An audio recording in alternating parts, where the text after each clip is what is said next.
Totoo naman talaga pambawi din to talaga din sa mga hindi nakakilala sa akin personally. Pero masabi ko din pambawi din sa mismong life ko ngayon. Kasi 2 years na rin ako nasa BQ sa Batang Quiapo. Talagang ma-imbibe mo talaga yung character. Kaya nung dumating tong Inday Name, na-balance din yung paano ko tumanaw din sa buhay ulit. Totoo, kasi syempre pag gumawa ka ng character, minsan ididig mo talaga sa pinaka-loob mo at ika-character mo talaga sa buhay mo. Kaya nakatulong dito sa akin na mabalance kung ano meron na nararamdaman ko. Minsan pagka syempre sa bilang David sa Batang Quiapo, mabigat talaga.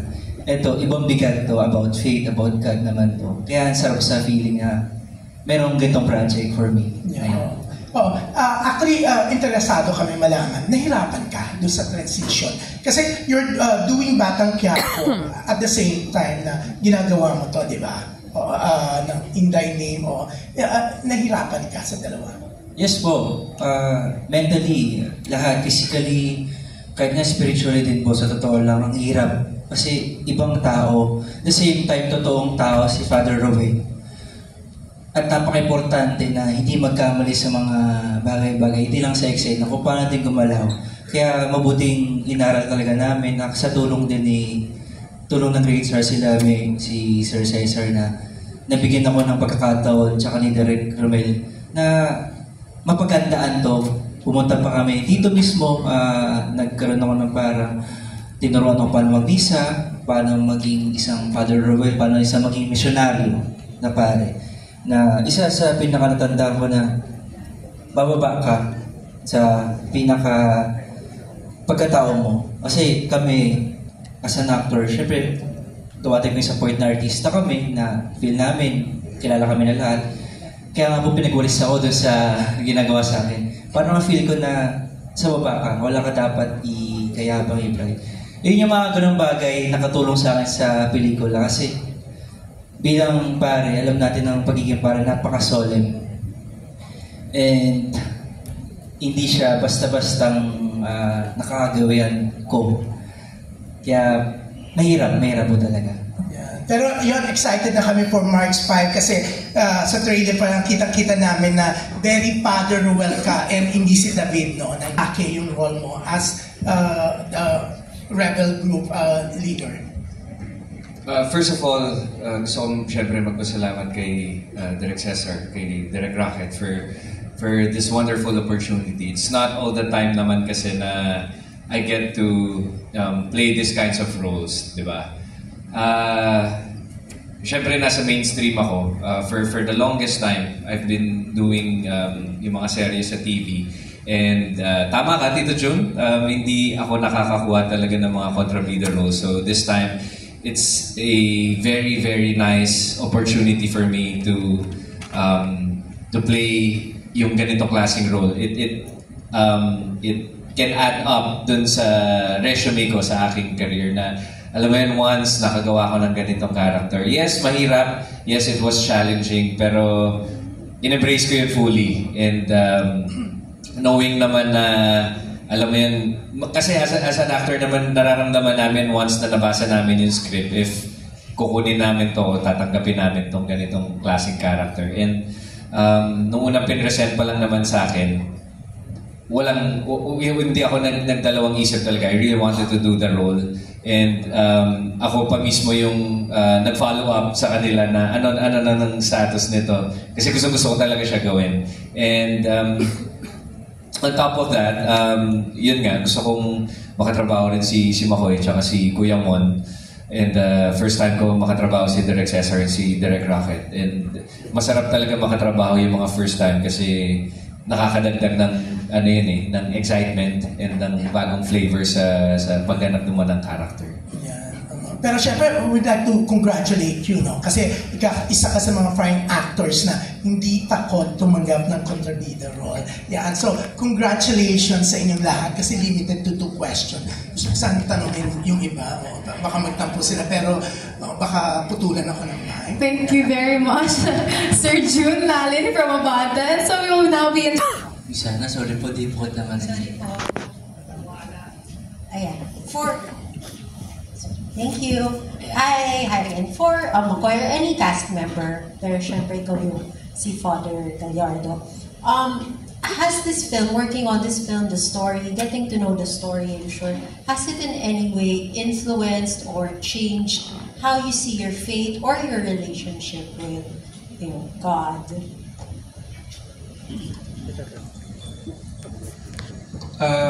Of course po, yung faith na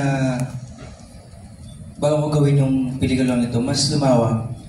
Sabi ko nga din sa isang interview, yung faith na naramdaman ko ngayon, yung dating ako din na hindi pa ako nag-artista, na yung bata kasi ako, nagsisimba ako para lang makapasa sa school, na magkaroon lang ng simpleng gusto ko lang sa laruan. Yun yung mga bagay na napaka-genuine sa akin. At ngayon naramdaman ko ulit, pero sa ibang paraan na mayroong isang taong na akong ginagampanan. Kaya ngayon sabi ko,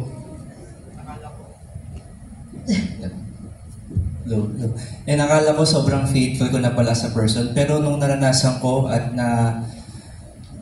nakita ko kung ano dinanas si Father Roel, grabe. Meron pa palang isang tao na willing sacrifice yung sarili niya. Hindi lang para lang sa sarili niya. Kaya niyang i-sacrifice, kaya niya i-sacrifice sarili niya para sa ibang tao. Para kay God.